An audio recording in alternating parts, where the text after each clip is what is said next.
अकोट तालुक्यातील सातपुड्याच्या पायथ्याशी असलेला बोर्डी रामापूर परिसर हा बागायती परिसर म्हणून ओळखला जातो। या परिसरात बोअरवेलची सुविधा मोठ्या प्रमाणात असल्याने येथील शेतकरी दरवर्षीप्रमाणे सुरुवातीलाच मान्सूनपूर्व कपाशीची लागवड करत असतात।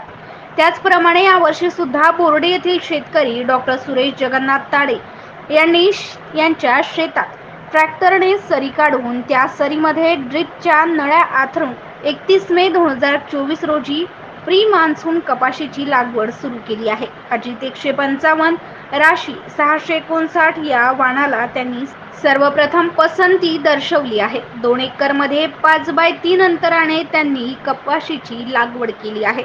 दरवर्षीच या परिसरात सर्वात जास्त कपाशीचा पेरा असतो, परंतु यंदा शेतकऱ्यांना पाहिजे त्या प्रमाणात बियाणे मिळत नसल्याने यामध्ये घट होण्याची शक्यता शेतकऱ्यांनी वर्तवली आहे। MCN न्यूज मराठी करिता देवानंद खिरकर, अकोट तालुका प्रतिनिधी।